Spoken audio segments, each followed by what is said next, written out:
Rat को एक opportunity दी गई, एक मेज को एक्सप्लोर करें। मेज कहा जाता है मल्टी चैम्बर्ड बॉक्स को।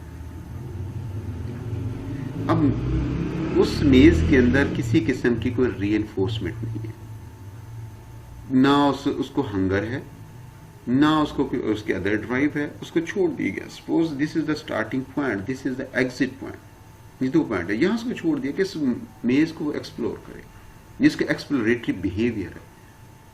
आमतौर पर जो रोडेंट्स होते हैं, स्पेशली माइस हैं, जो रैट्स हैं, इनके अंदर एक बिहेवियर है कि अपनी सराउंडिंग्स के अंदर छोड़ दिया जाए, उसे एक्सप्लोर करने की कोशिश करते हैं। तो एक्सप्लोर करने की कोशिश कर दी, यहाँ से छोड़ दिया, लेकिन इसमें से किसी किस्म का रिवार्ड नहीं है, कोई इंड्यूसमेंट नहीं है, ना हंगर की, ना कोई अदर उसकी डिराइव है, ना अदर कोई उसकी ख्वाहिश है। क्या अब फिर भी वो कोई लर्न करेगा जब उसके इस मेज के अंदर छोड़ दिया? Turn out to learn it quicker than the naive rats when both groups are later running in the maze for the food. अगर दोबारा यहां पर फूड रख दी जाती है, इसके लास्ट एंड के ऊपर फूड रख दी जाती है, दो ग्रुप ऑफ माउस को इसके अंदर उन्होंने एनालाइज किया इस चीज को जज करने के लिए, क्या माउस ने अपने इसमें से घूमते हुए मेज के अंदर कुछ लर्न किया या नहीं। एक ग्रुप वो था जिसको पहले एक्सप्लोर करवाया गया था, एक ग्रुप वो था वो जो नेव रैट थे। नेव रैट का मतलब जिसको फर्स्ट टाइम इंट्रोड्यूस किया गया, वो उससे फेमिलियर नहीं उस इन्वायरमेंट से। दोनों का टारगेट एक है, फूड इसके अंदर मौजूद है, पहले उसके अंदर कोई रीइंफोर्समेंट नहीं थी, अब फूड यहाँ पर सपोज यहाँ पर फूड रख दी गई, वो रैट जो नेव थे वो उस टारगेट पर पहुंचने में नाकाम रहे, उन्होंने काफी देर लगा दी। यानी वो रैट जिन्होंने पहले उसको एक्सप्लोर कर लिया था, वो तेजी से उसके अंदर मूव किया, फौरन टारगेट के ऊपर पहुंच गए, फूड के ऊपर पहुंच गए।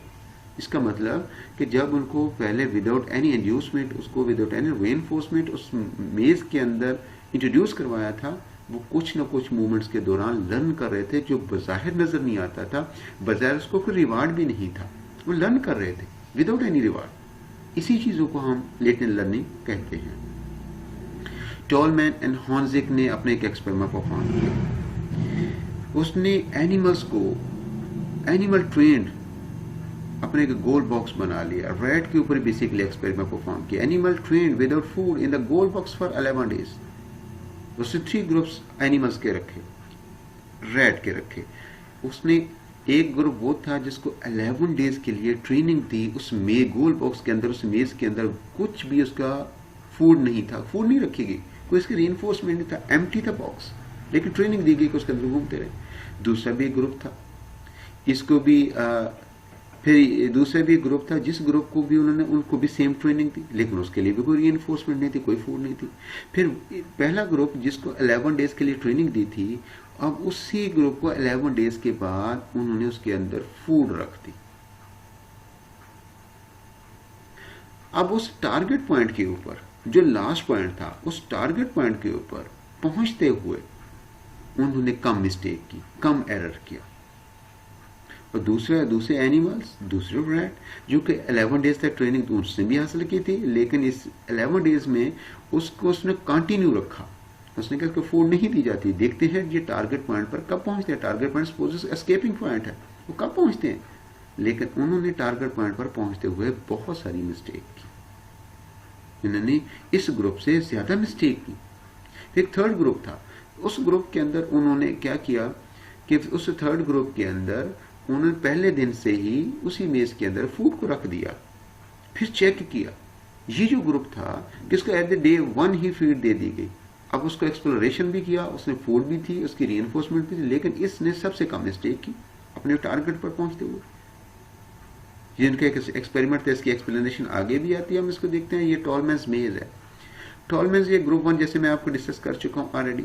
ये ग्रुप 1 उन्होंने, ये इसका स्टार्ट पॉइंट है, ये इसका फूड बैक्स है, फूड बॉक्स है। 11 डेज तक तो पहले दूसरे ग्रुप को उन्होंने इसके अंदर फ्री ट्रेनिंग दी, उसमें फूड नहीं रखी गई। फिर ग्रुप 1 के लिए 11 डेज के बाद यहाँ पर फूड रख दी गई। अब ये जो ग्रुप था, यहाँ से फूड तक पहुंचते हुए उन्होंने बहुत कम एरर किए, वो इस फूड बॉक्स तक पहुंच गया। दूसरा ग्रुप जो था, जिसको, क्योंकि ये मैं देखिए ये स्पॉटेड लाइन से रिप्रेजेंट किया, एक ग्राफ है जिसमें ये इस ग्रुप को रिप्रेजेंट करेगा, ये डॉट। दूसरा ग्रुप है जिसमें होल से रिप्रेजेंट किया गया, ये दूसरे ग्रुप को रिप्रेजेंट करेगा जिसको फूड नहीं दी गई। 11 डेज ट्रेनिंग के बाद इसको किसी किस्म की फूड यहाँ पर फूड बॉक्स में, फूड चैम्बर में नहीं रखी गई। ये बज़ाहिर उसके अंदर मूव करता रहा, इसने बहुत सारी मिस्टेक्स की टारगेट पर पहुंचते हुए। ग्रुप 3 जिसको डे 1 से ही जब उसके स्टार्टिंग पॉइंट किया, उसको यहाँ पर थ्रू आउट द ट्रेनिंग उसको फूड दी गई, रीइंफोर्समेंट दी गई, उसका क्या टारगेट दिया गया, वो फौरन ही वहां पर पहुंच जाता था। इसने सबसे कम एरर किए। टॉलमैन हॉर्सने की फेस में क्या, इसमें कंक्लूजन क्या वो बता रहे हैं, The precipitate decline in the error suggests that rat must have learned something about the maze prior to being rewarded.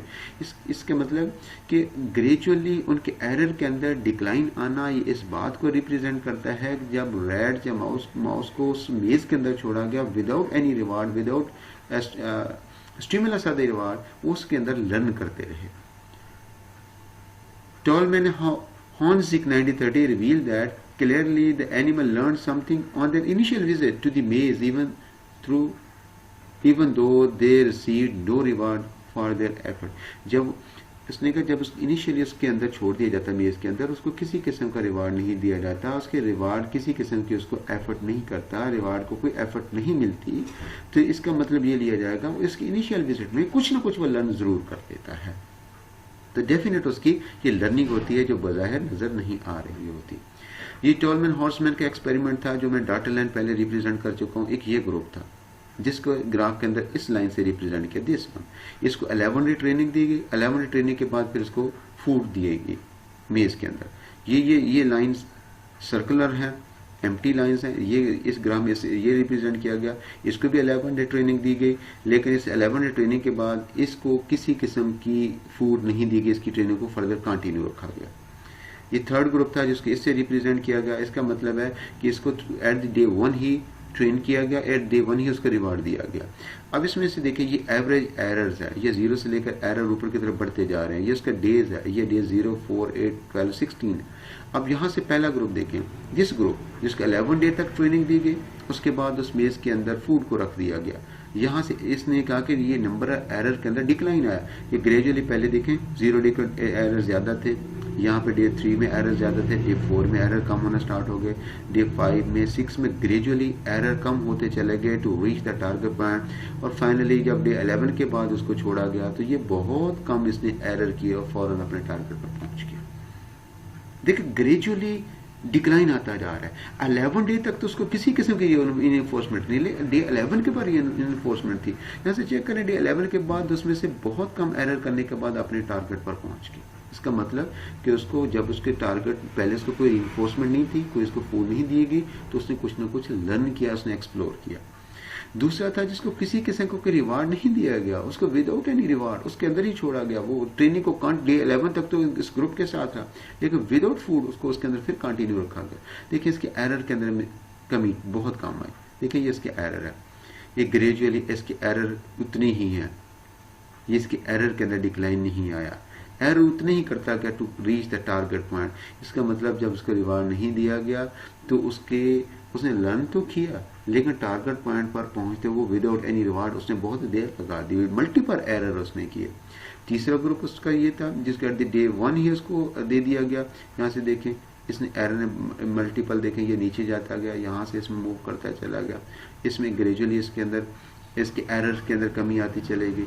ये तीसरा ग्रुप था। ये 3 ग्राफिक रिप्रेजेंटेशन थी जो टॉलमैन और हॉर्नजिक ने एक्सपेरिमेंट परफॉर्म किया था।